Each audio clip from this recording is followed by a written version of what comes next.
Voilà, j'ai la grande chance d'être ce soir avec eh bien Grand Corps Malade. Alors, je suis d'autant plus ému parce que ce soir, c'est un peu le retour des interviews en live, c'est le retour des concerts et les tournées, bien ça redémarre. Et hier, c'était la première date de cette tournée, une première partie de tournée. Et ce soir, c'est à Chenôve.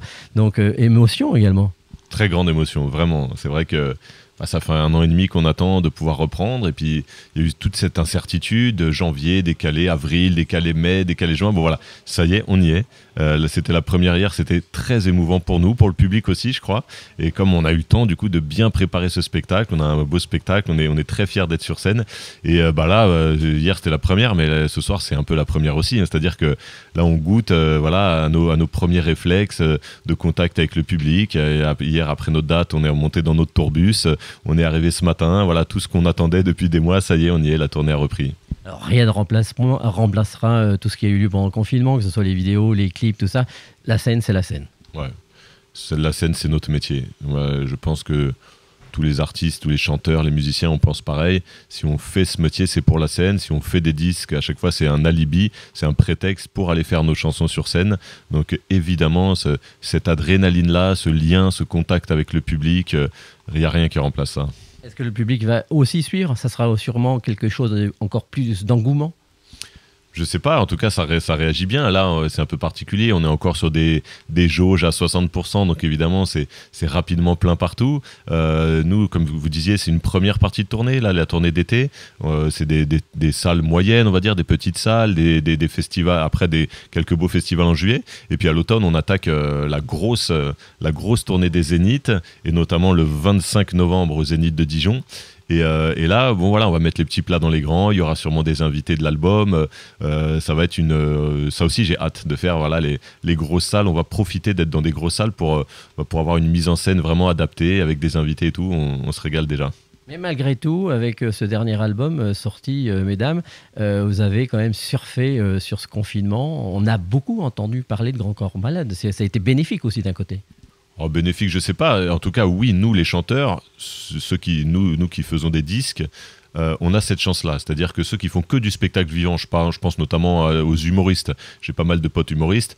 Quand il y a le confinement, ils peuvent rien faire, ils peuvent pas monter sur scène.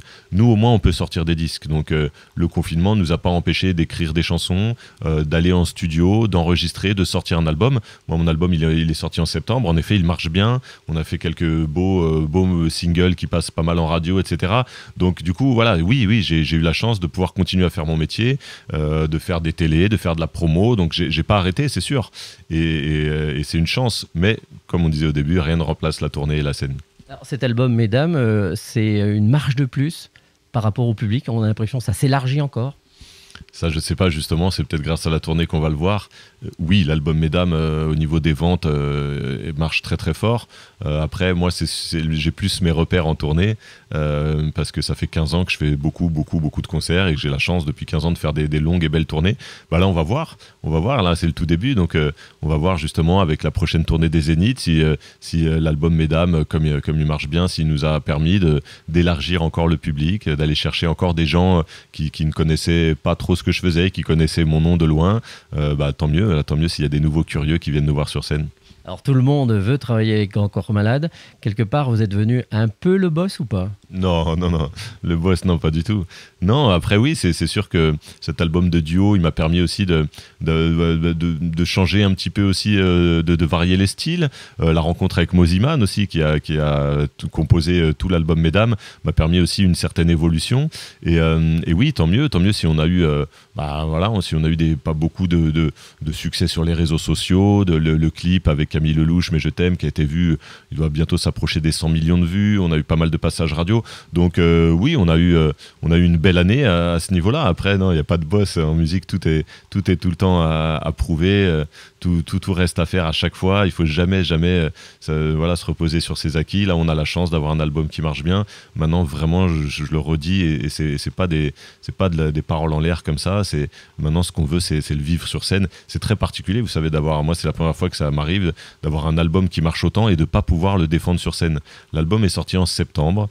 il a eu un très très bel écho et on commence la tournée en juin. Vous imaginez, presque un an sans pouvoir profiter entre guillemets de ce succès-là. Moi d'habitude je sors un album, il marche bien et puis tout de suite on est sur scène et on profite, on voit. Là c'était un succès un petit peu par plein de frustration, quoi. C'était un succès, on voyait grâce aux chiffres des ventes, grâce aux réseaux sociaux, grâce au nombre de vues sur YouTube, etc. Mais le vrai succès, tu le sens quand tu es sur scène, quand tu entends le public applaudir, chanter des chansons avec toi, et ce contact-là, il nous a manqué. Mais est-ce que également le choix des textes, des paroles, les mélodies, puisqu'on a de moins en moins de mélodistes, mais vous faites partie de ceux qui ont encore des mélodies ici en France, est-ce que c'est pas quelque chose que les gens, les auditeurs cherchent, notamment des mélodies avec des vrais textes? D'ailleurs, on parle beaucoup en ce moment des années 80. Est-ce que justement, c'est pas ce retour au texte et aux choses qui sont réconfortantes, comme le texte pas essentiel, justement, pendant ce confinement, et qui touche encore plus les gens? Ça, je sais pas, c'est difficile à dire, hein, de faire une analyse de ce qui marche pas. C'est sûr qu'en tout cas, là, je suis d'accord avec vous qu'il y a de très belles mélodies sur cet album, et je le dis d'autant plus que j'ai rien à voir là-dedans. C'est Mosimann, qui est un très grand mélodiste. On appelle ça s'appelle un top liner. Les top lines, c'est la petite mélodie du refrain que tu vas entendre une fois et qui va te marquer, que tu vas avoir envie de chanter.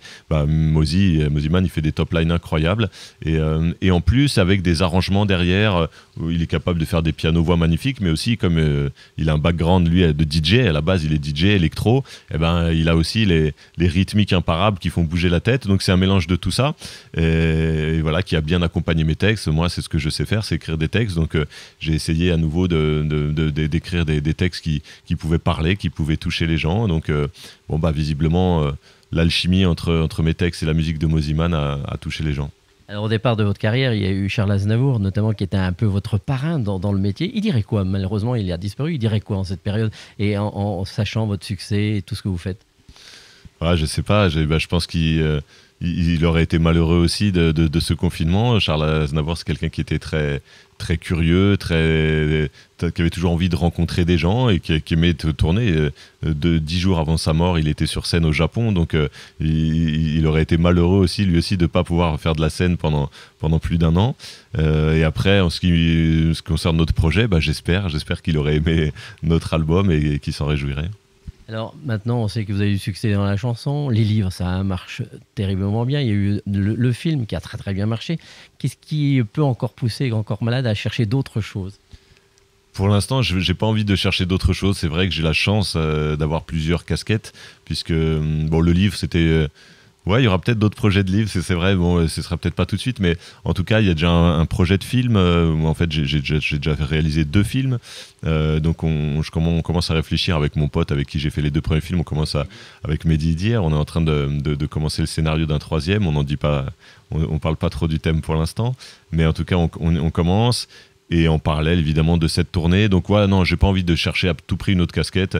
Déjà, si je fais de la musique, des disques et de la scène, et à côté de ça des films, ça me prend déjà beaucoup de temps. J'ai une vie bien remplie professionnellement. Je considère vraiment ça comme un privilège de pouvoir toucher à tant de disciplines que ça, donc ça me suffit. Je vais pas aller en chercher d'autres pour l'instant. Vous êtes du genre à vous amuser, parce que dans ce clip vidéo avec Suzanne, c'est à mourir. Ouais. S'il y a un message, c'est à mourir. Exactement. Bien sûr, j'espère, comme vous avez dit, j'espère qu'il y a un message, et bien sûr qu'il y en a un avec Suzanne, ce texte pendant 24 heures où je me mets dans la peau d'une femme, et là, dans le clip, en l'occurrence, je me mets dans la peau de Suzanne et Suzanne dans ma peau. Alors, pas juste une question, pourquoi avoir voulu garder, on se transforme en femme, mais garder la voix de l'homme? Elle chante en homme Bah justement, c'est dans l'album, je chante en femme parce que je dis ce que j'aimerais trouver si j'étais une femme, ce que j'aimerais découvrir. Mais voilà, le petit clin d'œil du clip, c'est que d'un seul coup, ça y est, je suis Suzanne. Mais voilà, je continue de parler avec une voix d'homme. Voilà, c'était rigolo d'inverser nos voix dans ce clip. Et vous pensez quoi si vous étiez vraiment une femme? Vous aimeriez quoi? Bah non, c'est ce que je raconte dans le... Ouais, je raconte vraiment. Quand j'ai écrit ce texte, j'ai essayé de me mettre dans la peau d'une femme, et comme cet album, bah voilà, il est là aussi pour rendre hommage aux femmes et pour souligner toutes ces inégalités qui perdurent encore. Voilà, donc j'aimerais voir comment ça fait d'être une femme, à la fois dans les aspects positifs, mais évidemment sans oublier que c'est encore pas facile à nos jours d'être une femme dans certains milieux, dans certains moments de la journée, et que ces inégalités-là, c'est pour ça que vous disiez qu'en effet, il y a un message. On voulait vraiment s'amuser avec Suzanne, se jouer des petits clichés hommes-femmes et rigoler avec, mais quand même continuer à dénoncer ça et à montrer qu'être une femme aujourd'hui, c'est pas tout le temps facile, et il faut le dire, et il faut essayer que ça change. Et le choix de ces femmes que vous avez pris dans cet album, elle était important, c'est vous qui avez fait le choix, c'est elles qui sont venues à vous ou inversement? Non, c'est moi qui suis venu à elle, parce qu'elle ne savait pas que je faisais un album de duo avec des femmes. Je suis allé chercher des femmes que j'admirais, des femmes, certaines je les connaissais déjà, d'autres c'était l'occasion de les rencontrer. Donc c'est évidemment un choix complètement arbitraire. Il y a tellement de chanteuses, d'artistes qui ont du talent que j'en ai choisi 10.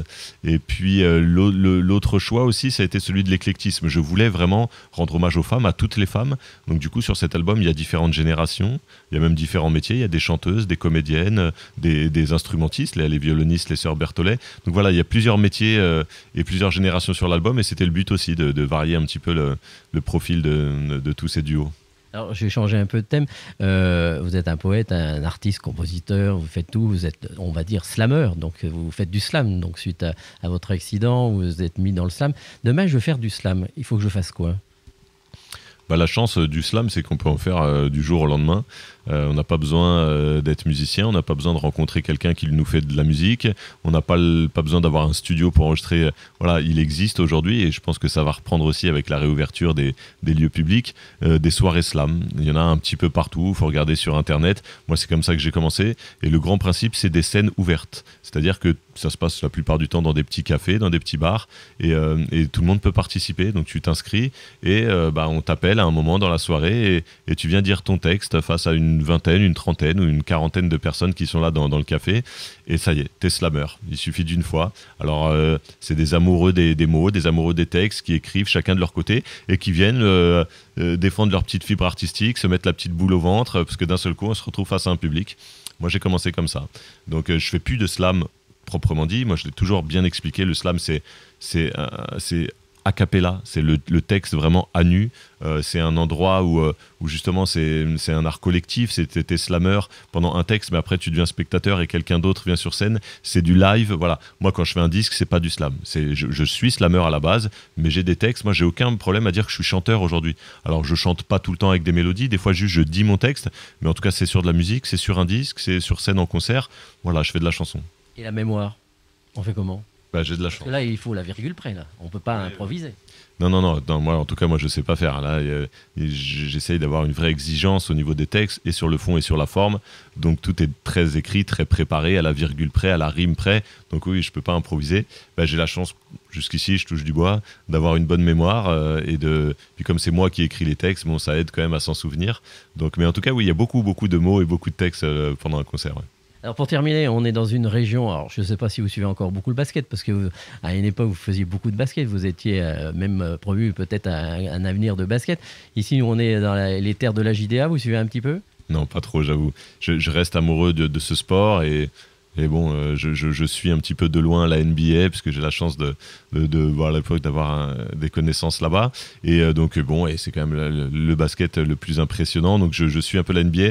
J'avoue que le championnat de France, je suis plus trop, et je sais pas qui domine. Je crois que c'est l'Asvel quand même, qui est pas mal, de mon pote Tony Parker. Mais voilà, la JDH, je sais pas où ils en sont. Ça va. Pas mal classé. Bon, très bien. Alors, je vais pouvoir féliciter les Dijonnais ce soir. Et enfin, on est en Bourgogne. Ça vous inspire quoi, la Bourgogne? Le bon bourguignon. Ah, vous avez fait un zénith avec un bon bourguignon à la fin? J'ai eu la chance. La toute première fois, c'était dans le festival Les Nuits d'Alésia. Et j'avais jamais entendu parler de ce truc-là. Et au milieu du concert, entre deux chansons, d'un seul coup, je vois tous ces gens qui se mettent à chanter avec des gestes bizarres. Et vraiment, je trouvais ça très beau, mais je savais pas ce que c'était. Et puis après, les organisateurs m'ont dit, ça s'appelle un bon bourguignon. C'est la première fois qu'ils le font dans ce festival, c'est bon signe. Donc, tout à fait. J'ai compris que c'était une manière de t'accueillir et de te remercier. Et depuis, j'ai eu la chance, ici au Cèdre d'ailleurs, à chaque passage, d'avoir eu un petit bon bourguignon. On croise les doigts, on va voir si ce soir, on mérite un bon bourguignon. Merci Fabien. Bientôt donc au Zénith de Dijon. Et puis, pas très loin de notre région, vous serez au Parc des Oiseaux aussi au mois d'août avec 2 soirées qui sont déjà complètes. Vous allez être au milieu de beaux parcs et avec plein de moustiques. Ouais, je connais le lieu. Ouais, je pense qu'il y a plein d'anti-moustiques partout sur scène. Je sais que c'est un endroit à la tombée de la nuit très compliqué.